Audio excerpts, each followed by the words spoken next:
Hello छात्र एवं छात्राओं, आप लोगों का स्वागत है अपने और हमारे YouTube channel new star coaching centre पर। तो चलिए फटाफट से आप लोग सब्सक्राइब कर दीजिए इस चैनल को, क्योंकि इस चैनल पर मिलेगा आपको लोअर से लेकर हायर तक का पढ़ाई और A to Z। ठीक है, तो चलिए आपको आज पद्य खंड अध्याय 1 यानी 12th का करा रहे कड़वक का। इसके मलिक मोहम्मद जी रचित द्वारा मतलब रचित है।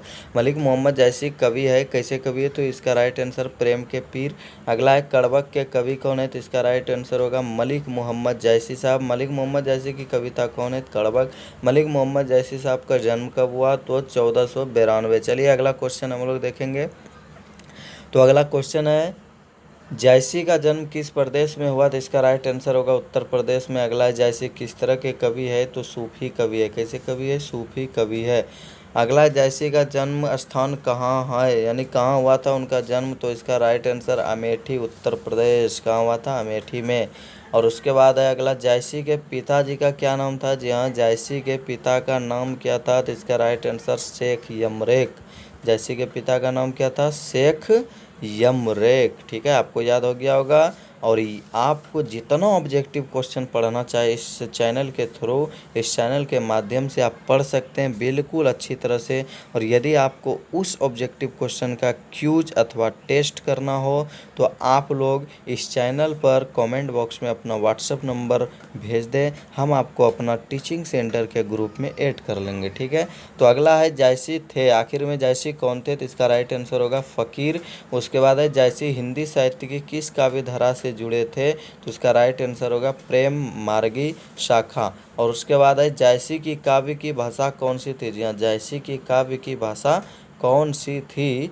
तो इसका राइट आंसर होगा अवधी। क्या होगा इसका राइट आंसर? अवधी।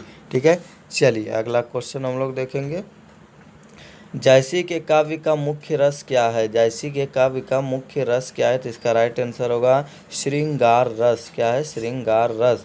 उसके बाद है जैसी ने रत्नसेन तथा पद्मावती की कथा को किस प्रकार जोड़ा था? तो इसका राइट आंसर होगा रक्त रूप लेई द्वारा। रक्त रूप लेई द्वारा। उसके बाद है जैसी ने रत्नसेन एवं पद्मावती की कथा को किसके द्वारा सींचा? तो इसका राइट आंसर होगा अपने आंसुओं के द्वारा। किससे? अपने आंसुओं के द्वारा। ठीक है, चलिए फ्रेंड अगला क्वेश्चन देखेंगे। जैसी ने किस दोष से युक्त होते हुए भी गुणवान है?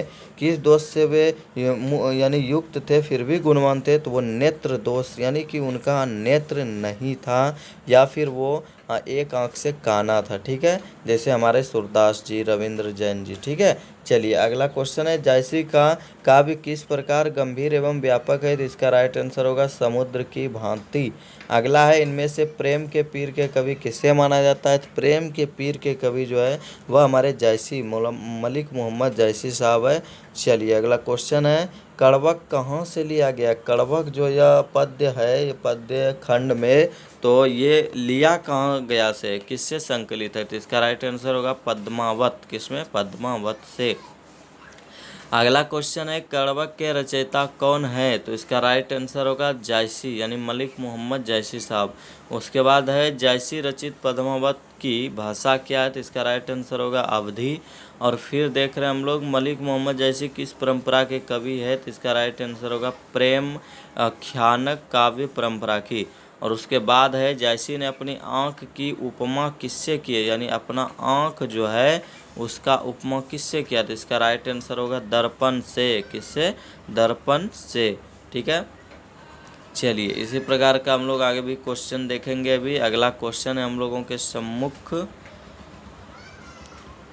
चलिए अगला क्वेश्चन देखेंगे कि मलिक मोहम्मद जैसी किस शाखा के कवि है? तो इसका राइट आंसर होगा प्रेम मार्गी शाखा के। किसके? प्रेम मार्गी शाखा के। अगला है कौन सी कृति जैसी की नहीं है? तो इसका राइट आंसर होगा मृगावती। इनमें से तीनों है, पद्मावत, अखरावट, आखिरी कलाम यह है, लेकिन मृगावती नहीं है।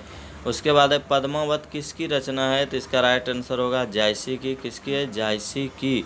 ठीक है, चलिए अगला क्वेश्चन हम लोग देखेंगे। अगला क्वेश्चन, अब अगला क्वेश्चन तो इसमें है ही नहीं, तो आप इंतज़ार कीजिए अगले वीडियो का। ठीक है, चलिए तब तक के लिए गुड बाय।